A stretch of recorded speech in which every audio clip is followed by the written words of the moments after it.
2 Reis, capítulo 23. Nós vamos ler do versículo 1 até o versículo 21.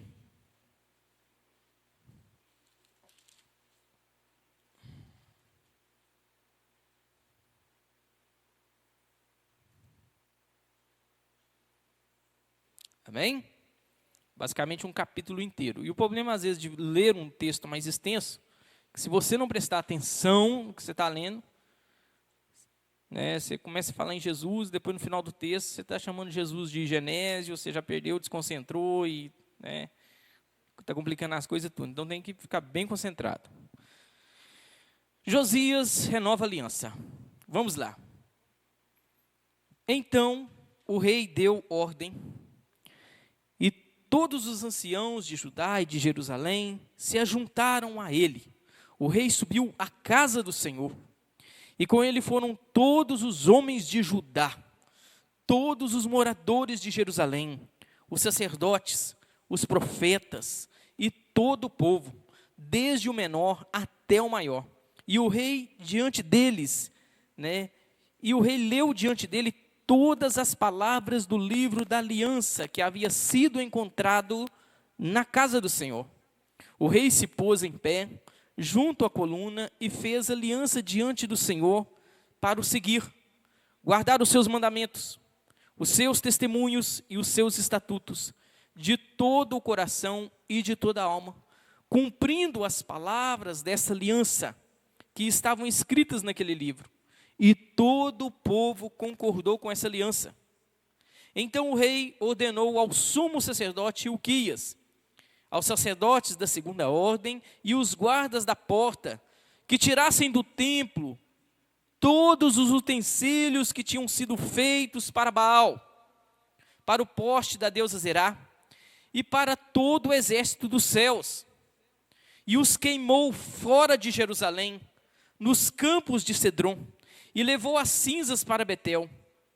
Josias destruiu os sacerdotes que os reis de Judá haviam escolhido para queimar incenso sobre os lugares altos nas cidades de Judá e ao redor de Jerusalém, bem como os que queimavam incenso a Baal, ao sol, à lua, aos planetas e a todo o exército do céu.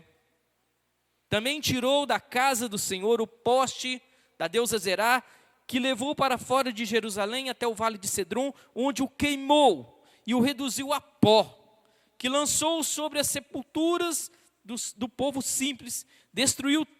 Também destruiu as dependências dos prostíbulos cultuais que estavam na casa do Senhor, onde as mulheres teciam tendas para o poste da deusa Zerá.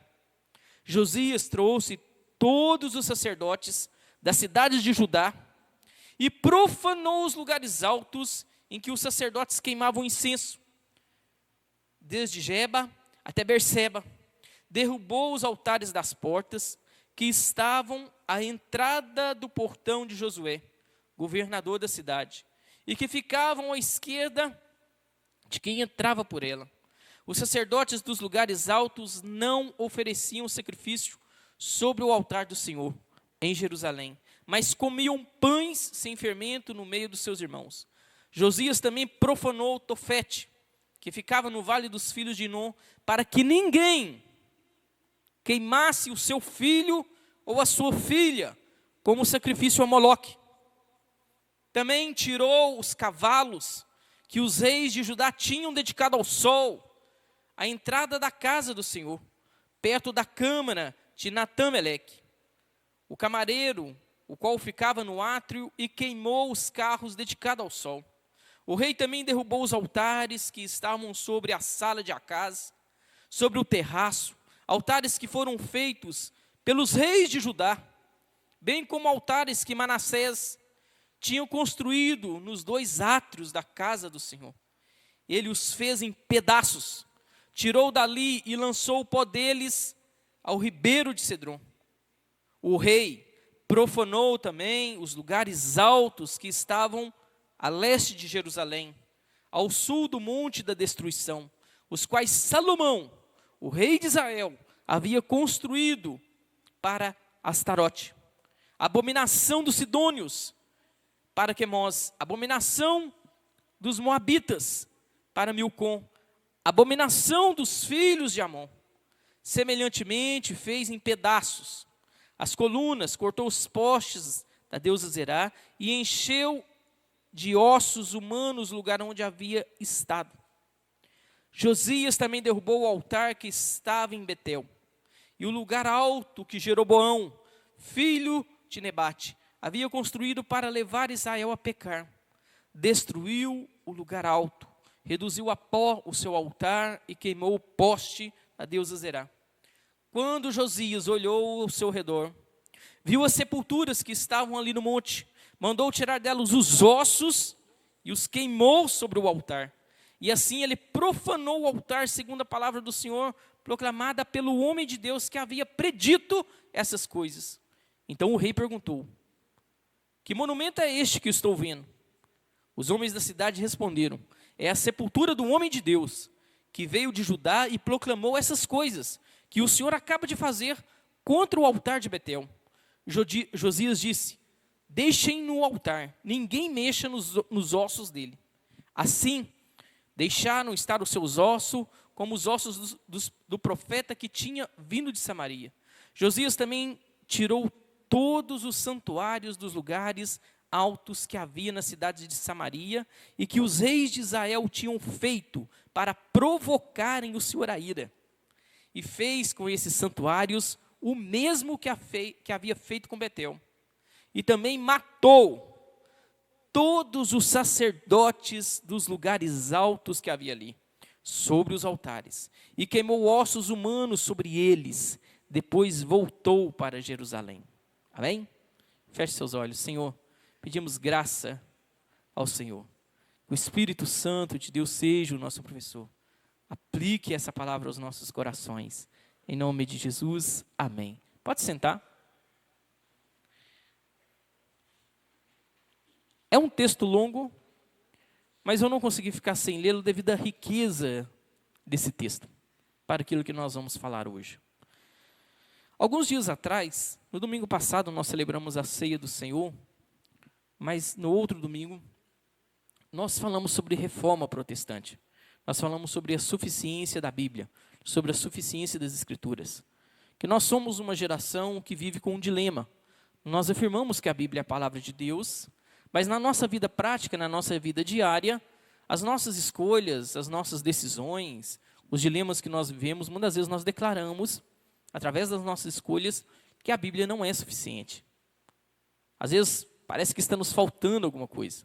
Um livro para dar uma ajuda, um conselho, uma experiência, sei lá. As pessoas parecem que vivem assim, está precisando de alguma coisa a mais. O Evangelho é o poder de Deus para a salvação do homem. É através do Evangelho que nós somos transformados. É através do Evangelho que o Espírito Santo de Deus nos leva ao arrependimento. Essa boa notícia. E a boa notícia é que nós somos pecadores, mas nós temos um Salvador. E que todos nós precisamos de um Salvador. E a boa notícia é que esse Salvador, ele veio ao mundo, ele se fez carne, e ele morreu pelos nossos pecados. E ele ressuscitou, e ele está vivo. E ele está vivo. Mas parece que essas coisas antigas não fazem tanto efeito mais. Parece que nós somos a geração que quer tudo novo. Tudo tem que ser novo. Tudo tem que ser novo. Nós não conseguimos talvez ficar com o mesmo celular talvez um ano. Nós temos que trocá-lo. As pessoas vivem talvez com o carro do ano já pensando no modelo que vai sair o ano que vem para talvez substituí-lo. Aqueles que têm condição. Nós somos, e essa tendência do novo, essa fome do novo, esse desejo do novo, muitas das vezes tem entrado para dentro dos templos e tem entrado para dentro das nossas vidas. E nós vivemos a geração do novo, nós queremos novo, nós queremos coisa nova, nós queremos às vezes uma mensagem nova, uma maneira nova de cultuar, um jeito novo. Eu não sei, parece que as pessoas olham e as coisas antigas não chamam tanto mais a atenção. E quando nós vemos essa experiência de Josias, ele é um rei que começou a reinar com 8 anos de idade. Começou na fase boa. 8 anos de idade. Mas com 16 anos ele começa a fazer essa reforma, ele tem um encontro com a lei do Senhor. O livro da lei, provavelmente o livro de Deuteronômio, ele é encontrado por acaso dentro do templo. E nós falamos sobre isso, as pessoas estavam cultuando, tinha culto, tinha oferta, mas não tinha palavra, não tinha Bíblia. E devido a essa falta de Bíblia, devido a essa falta de palavra de Deus, as pessoas começaram a cultuar e elas viviam um culto diário, e elas viviam, e elas iam até no templo, e elas cultuavam, mas elas cultuavam do seu jeito. Elas cultuavam exatamente do jeito que elas achavam que deveriam cultuar. E nós vivemos hoje talvez a mesma experiência. As pessoas querem cultuar. Você vê muita espiritualidade nas pessoas, pouco cristianismo. Muita espiritualidade, muita fome, mas pouco cristianismo, pouco evangelho. E as pessoas querem cultuar. E elas querem chegar no templo, e assim como no tempo de Josias, elas querem estar no templo e elas querem cultuar. Só que muitas das vezes elas querem cultuar do seu jeito. E será que esse culto do seu jeito, ele agrada a Deus? Aquilo que você acha que agrada a Deus, será que realmente está agradando a Deus? Porque a nação estava vivendo exatamente isso. Eles chegavam, eles queimavam sacrifício, mas do lado que estava queimando o sacrifício, tinha alguém fazendo uma oferenda a Deus Zerá. E o templo estava se tornando um lugar de prostituição. Josias, ele inicia uma reforma religiosa no reino, depois que ele tem um encontro com a palavra de Deus. As verdadeiras e as permanentes mudanças, elas somente vêm depois de um encontro real com a palavra, com o evangelho. Com o evangelho. Você pode mudar um hábitozinho aqui, mudar uma coisinha ali, outra ali.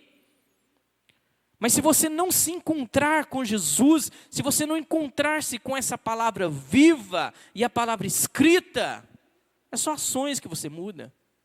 Você é um incircunciso de coração. E incircunciso de coração fala sobre essência. Todo homem alienado de Deus, todo homem distante de Deus, em sua natureza, ele é um inimigo de Deus. Ele é um inimigo de Deus.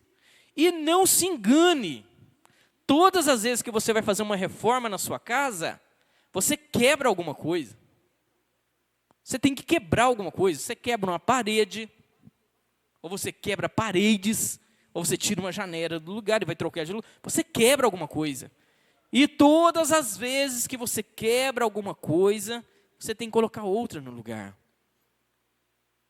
E os altares dos nossos corações, eles são assim também. Quando você quebra um altar no seu coração, quando há um ídolo no seu coração, e você quebra esse altar, você tem que construir outro.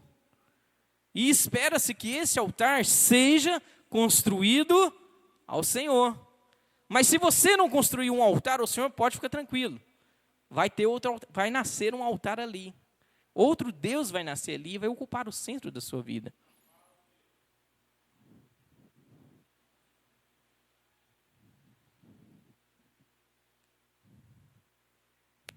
Vai ocupar o centro da sua vida. Amém? As coisas são de jeito. Você vai lá e limpa um lote. Quem aqui tem lote? Nessa época ele fica bem sujo. Chove, enche de mato. Você vai lá, limpa. Depois, uma semana de chuva, enche de mato de novo. A vida espiritual é a mesma coisa. Se você não colocar algo no lugar, outro altar nascerá ali. Nesse texto que nós lemos, depois de um encontro com a palavra de Deus, onde Josias está fazendo uma reforma no culto, eu fiz um resumo aqui das seguintes coisas que ele fez. Josias mandou destruir o poste do ídolo a Deus Azerá, que estava dentro do templo. Josias destruiu os falsos sacerdotes, os idólatras, instituídos por outros reis. Ele destruiu as dependências dos prostíbulos cultuais, que estava dentro do templo. Dentro do templo. A prostituição não estava nas ruas, mas ela estava dentro do templo.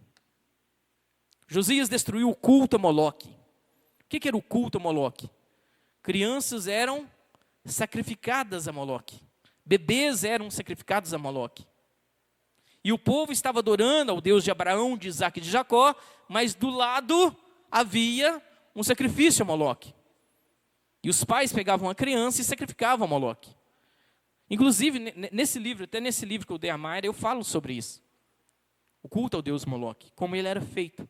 Os historiadores descobriram que o culto a Moloque ele era feito da seguinte maneira. Você pegava o bebê, e a família tinha que estar toda presente, o pai, a mãe e os irmãos, se ele tivesse irmãos. Eles tinham que estar presentes. Aí eles colocavam ele na fornalha, naquela imagem daquele Deus, no qual o seu ventre, né, na imagem de um touro, e seu ventre havia uma boca ali, um forno para você colocar o bebê. Então, quando você colocava o bebê, você não poderia sacrificar o bebê, você tinha que colocar ele vivo na fornalha. E durante o sacrifício, os pais e os filhos, né, os irmãos do bebê, não poderiam chorar, porque era uma oferenda, era um presente a um Deus pagão. Então, você não poderia chorar. Você não poderia chorar, porque era um presente. E do lado, Josias ele viu o povo de Deus adorando o Senhor, e do lado eles ofereciam sacrifícios a Moloque. Ofereciam sacrifícios a Moloque, a esse Deus. Mas mais ou menos parecido com o que as pessoas fazem hoje. Né? Só que hoje elas fazem com um método diferente. Hoje elas fazem isso através do aborto. Homens fracos, eles incentivam as suas esposas ou as suas amantes a fazerem abortos. Eles têm relacionamentos por fora, né? E aí depois que a moça engravida, ou a amante engravida, ele como um homem fraco, ele incentiva ela a fazer um aborto. Isso é um sacrifício humano. A cultura, essa vida é sacrificada à cultura, à profissão. Ela é sacrificada ao Deus deste século. Ao Deus deste século. Amém? Continuando. Josias matou todos os sacerdotes idólatras. Mas por que matar? Porque tem coisas na vida, tem mudanças na vida, que precisam de atitudes drásticas. Não se brinca com certas coisas. Você brinca talvez com a sua profissão, você brinca com outra coisa, mas com vida eterna, com salvação, com pecado, você não deveria brincar. Você não deveria brincar. Há problemas que não são tratados com aspirina. Há problemas que você precisa tomar uma atitude drástica contra eles. E nós vemos, depois de um encontro com a palavra do Senhor, uma reforma no culto. Mas por que eu estou lendo e por que eu estou falando isso hoje? Porque nós cultuamos o Senhor, de tempos em tempos nós estamos aqui. No nosso caso, todas as quartas-feiras e todos os domingos nós estamos aqui para cultuar o Senhor. E quando nós estamos aqui, nós viemos para cultuar o Senhor, qual é o nosso propósito aqui? Nós saímos daqui alegres? Nós saímos daqui satisfeitos? Sim, também sim. Mas o culto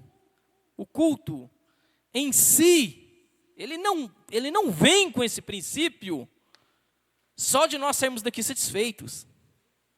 O culto em si, ele não vem. O seu objetivo não é que você saia daqui radiante de alegria. Você pode sair e vai ter dias que você vai sair e tem dias que você vai sair para a glória de Deus. Mas o culto em si, ele é para o Senhor.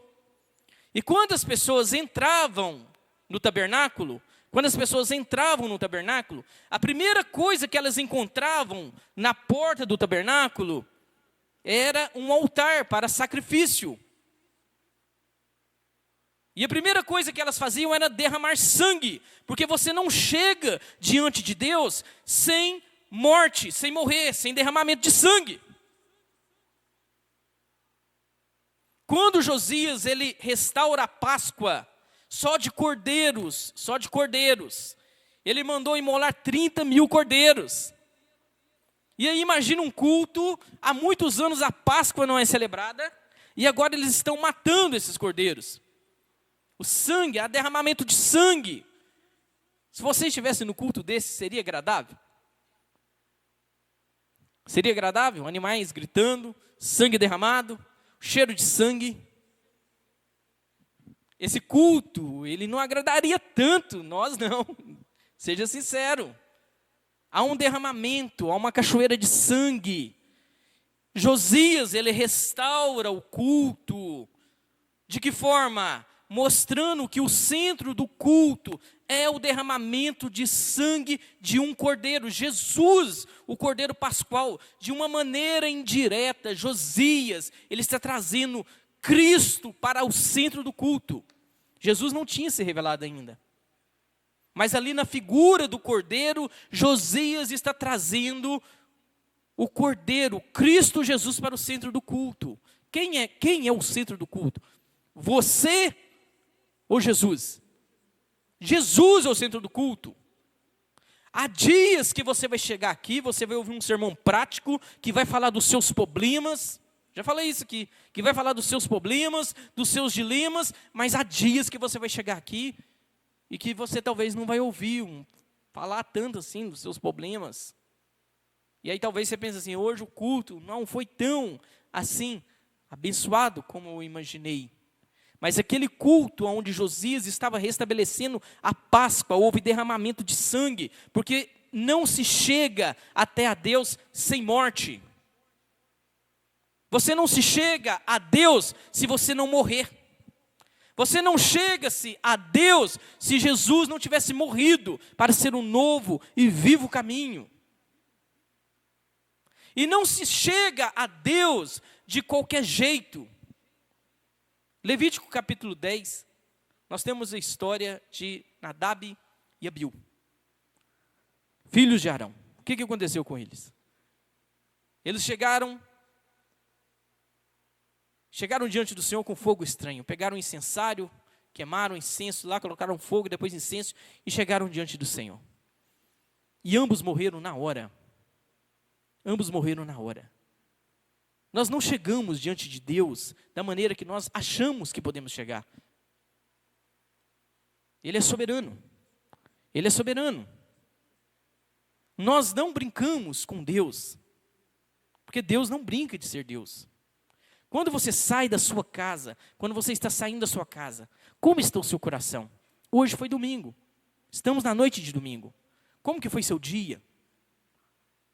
Você tirou um tempo para o Senhor? Você tirou um tempo para preparar o seu coração? Ou você veio para cá só para ficar dormindo no banco?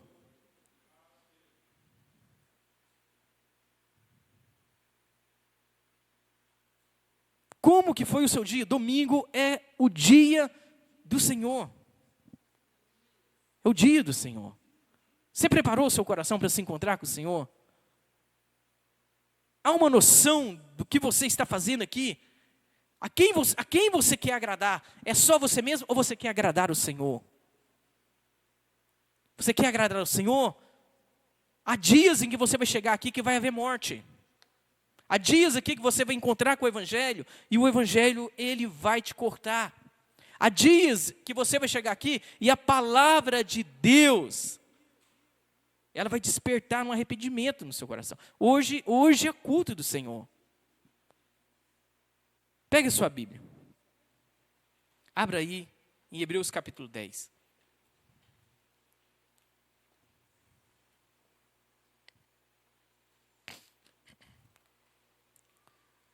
Hebreus capítulo 10, do versículo 19 ao 25.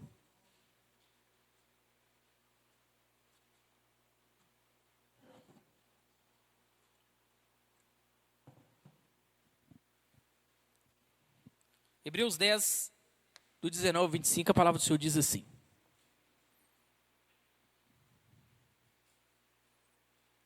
Os irmãos encontraram?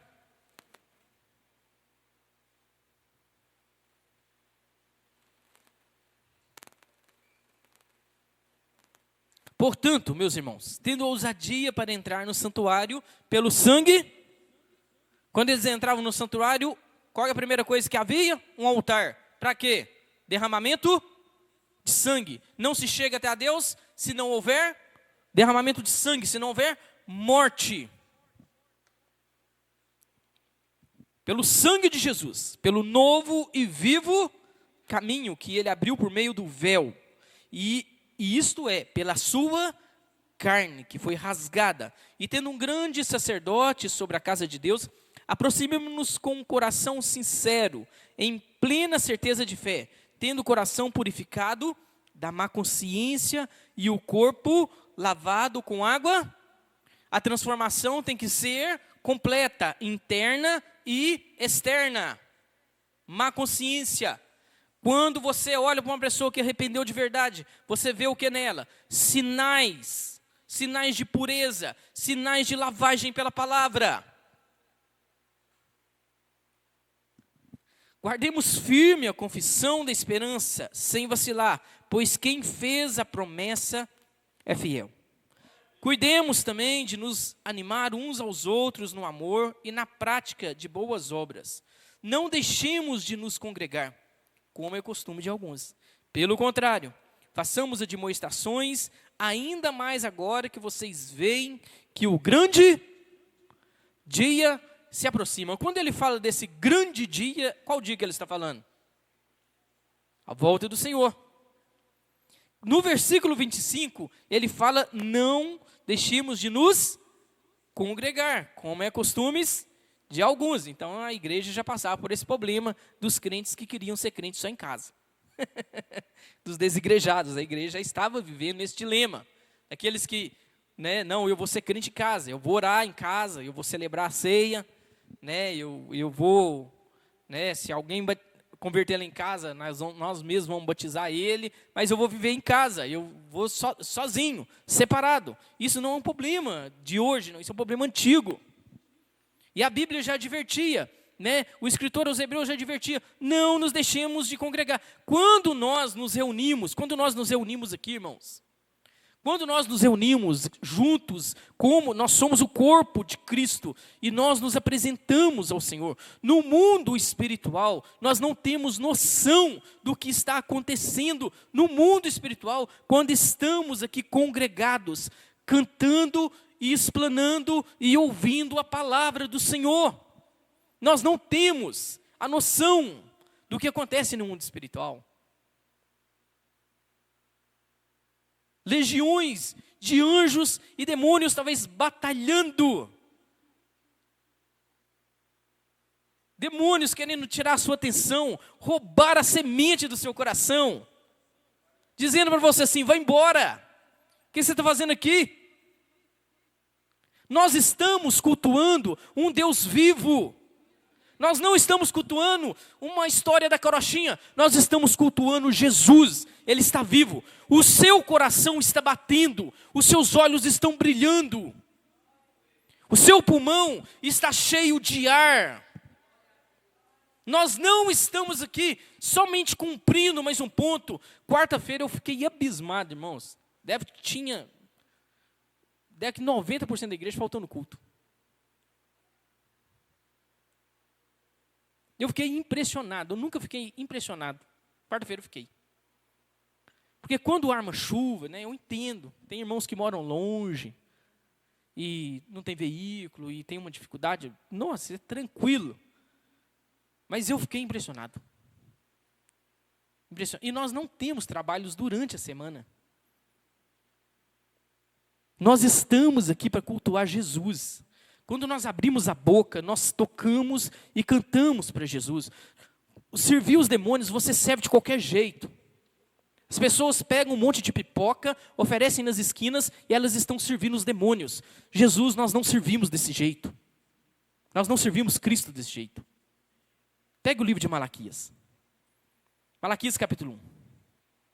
Jesus é um novo e vivo caminho. Ele é novo, mas ele é santo, ele é puro. Você não chega até a Deus sem santidade.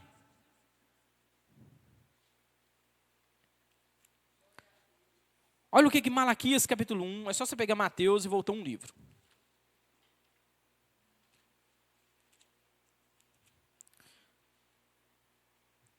Malaquias capítulo 1, do versículo 6 ao 8.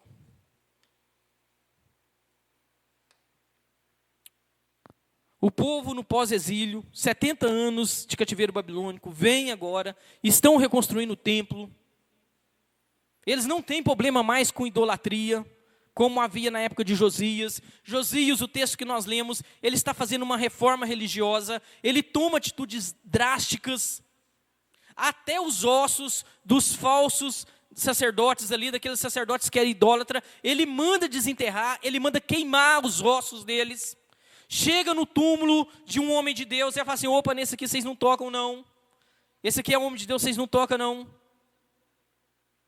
Ele quebra os postes, ele quebra os postíbulos, ele manda matar todo sacerdote idólatra. Por quê? Porque um dia o juízo de Deus vem.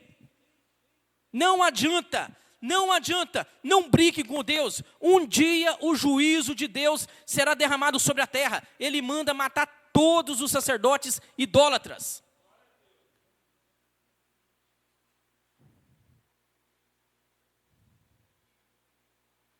Versículos 6 a 8. O filho honra o pai e o servo respeita o seu senhor. Se eu sou pai, onde está a minha honra? E se eu sou senhor, onde está o respeito para comigo? E eles não tinham problema com a idolatria, mais não. Mas o culto se tornou uma coisa rígida. O culto se tornou uma coisa estática. Eu sou o Senhor dos exércitos. Pergunto isso a vocês, sacerdotes que desprezam meu nome.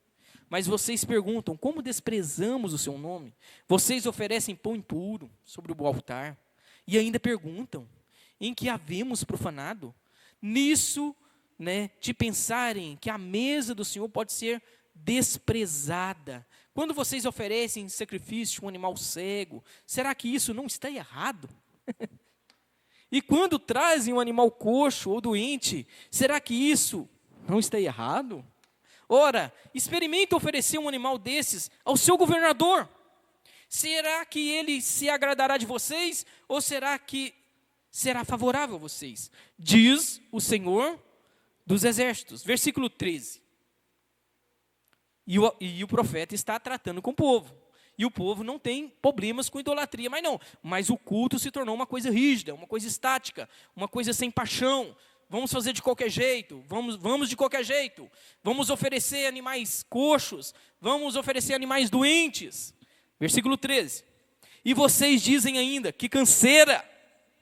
E torcem o nariz para isso, diz o Senhor dos Exércitos.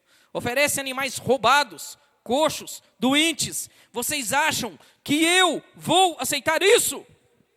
Diz o Senhor. Você não chega-se diante de Deus de qualquer jeito. Você chega diante de Deus para agradá-lo. E como que você o agrada? Com arrependimento, com o coração contrito, com o coração quebrantado, reconhecendo que Ele é Senhor, reconhecendo que Ele é soberano, reconhecendo que diante de um Deus que é fogo consumidor, você não brinca.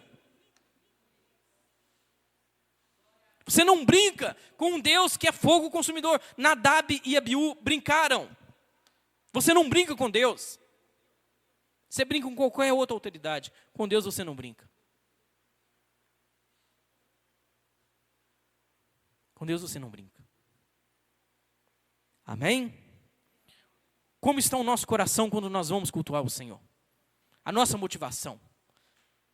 Como está a nossa motivação quando nós vamos sair de casa? Hoje domingo, acordei de manhã. É domingo, é dia do Senhor.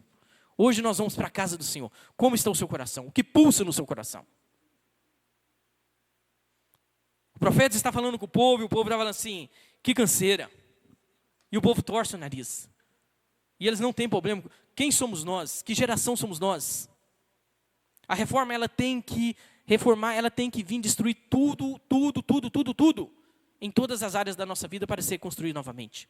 O culto, ele deve ser reformado de uma maneira profunda, espiritual, devocional.